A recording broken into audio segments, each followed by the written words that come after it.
day, everybody. Welcome to another edition of FOB2 Talk Show. I am your host, Obo Promise Enomia Sike, and with me is Adisa Hafiz. I'm Zainab Mohammed. I'm Dr. Adikombi Rashidat. yes, we have a medical practitioner in the house. So today we'll be discussing a very vital topic. You know how we think of drug abuse, and then we equate it to substance or illegal drug abuse. But we do not see self-medication as drug abuse. I don't know if any of us are very familiar with this. So, Mr. Adisa, I want you to please throw more light on how self-medication is also drug abuse. Okay. Um, Most importantly, I feel majority of us are guilty of this.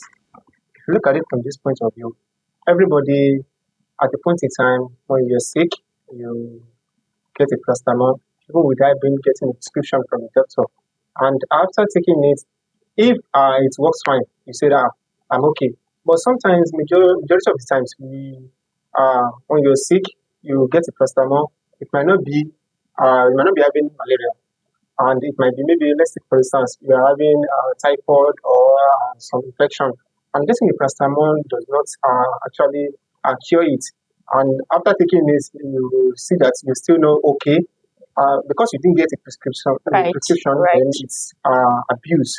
Yeah. But we don't see it as an abuse because we feel that we took a medication. Medication. So oftentimes I will go to the pharmacy, I want to get the drugs, and see people coming to the pharmacy without a prescription. Give me this. I will say, how do you get it? Say, oh mine, my neighbor just You said right. So we are all guilty. Right. So, Dr. Rashidat, I want you to also please share a personal experience or a story of when someone you know misused prescription. Actually, as a doctor, we have series of cases like that Right. that is related to drug abuse.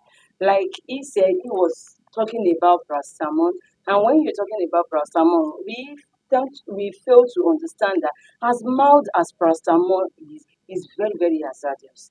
Wrong usage of it tends to affect the kidney and as well, if not the liver. So I think not only paracetamol alone, I can remember during my call last week, a guy was brought in with a very serious condition. So when I asked the family, I was like, for how long has this started and why did you people wait till this Yeah. condition deteriorates Yes. like this? And they were like, they never knew what was wrong until I subjected them to series of, but I will not subject it to paracetamol alone. I think we have cases of most of these people using pharmacy instead of moving to the hospital, consult doctor, let them carry out series of tests on you to know the answer. So this particular guy, as it is now, we are still hoping on God for recovery. So what his issue was, he said he started having the issue of running nose. He felt he was having catarrh. So he went to the pharmacy, they gave him antibiotic and all those stuff like Yeah. that. When you used it the first time and you discovered the Yeah. thing persists, Sisters. you were supposed to like go back to the hospital.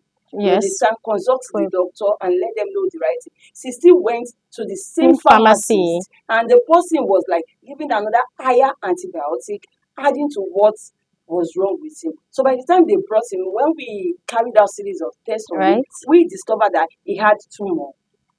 And from that tumor, the thing has turned to lung cancer.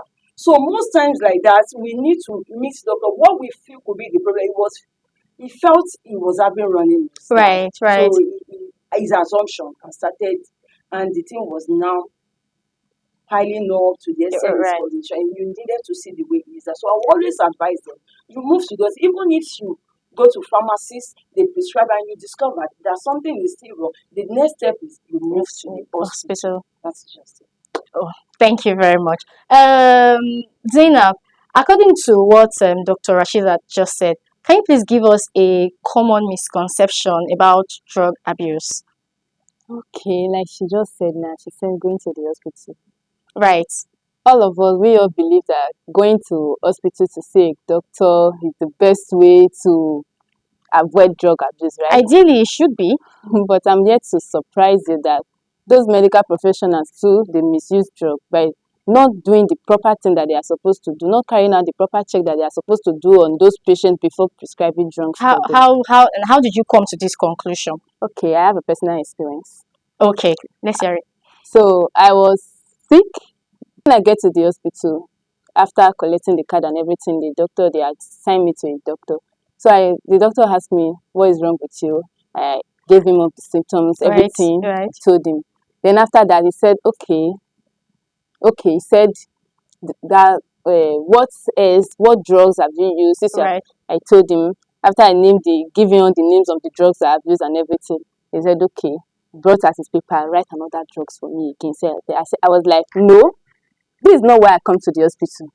I Mhm. came to this place to do proper medical checkup."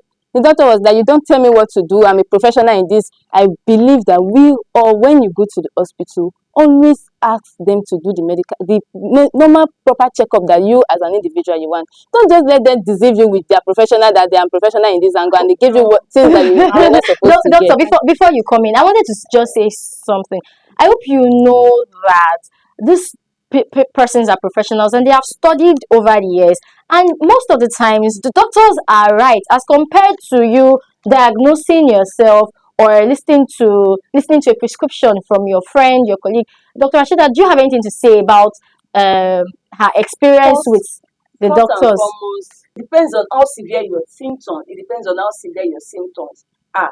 Then they subject you to first aid treatment by prescribing something to subside the pain. After which they will subject you to tests. And I don't think any doctor, if what you were given was as a result of your symptoms, I don't think I would term it as drug abuse on that doctor's part.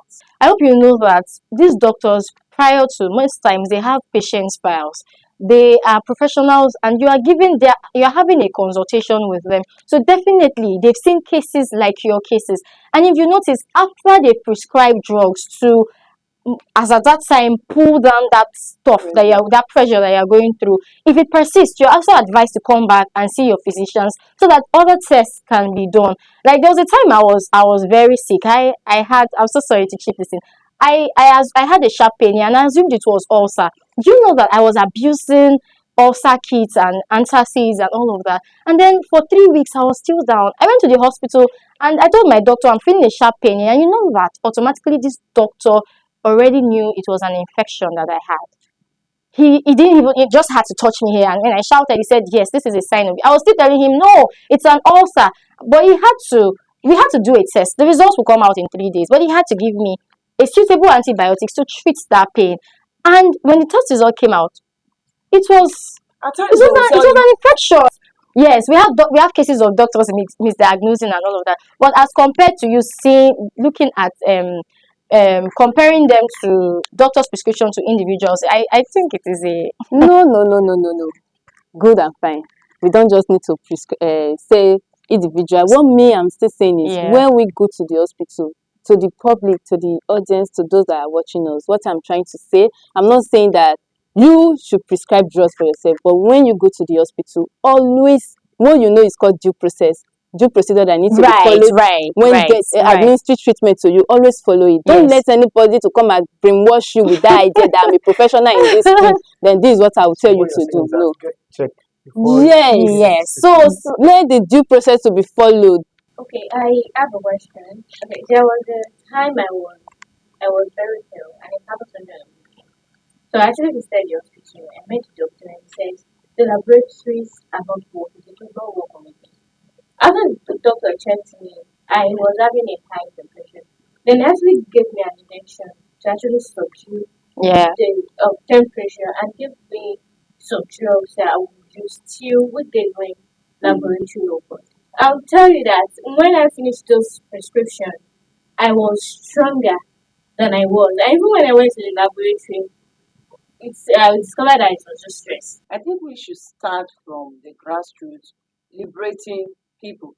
Probably we on the medical practitioners, we should be organizing some programs to liberate people. Like in the local government, we have some PHC Our in the mothers local government Yeah. called the pregnant women Yes, and all mothers those stuff. especially. Gather them. If it's something we used to outlaw them because most of them might be feeling reluctant. The purpose of this on drugs specifically is just for first aid treatment because they will tell you after 3 days, if symptoms persist, you visit your doctor. So at home before, so you gather the strength to be able to move out to go to the hospital. So take this just for a period of time, not they are not giving you the guarantee that it's automatically a cure for what is doing you.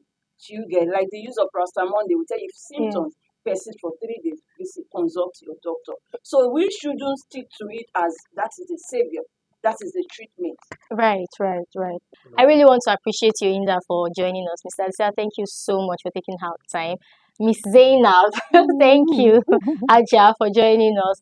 Dr. Rashizat, we really appreciate your insights. Thank you for being a part of this.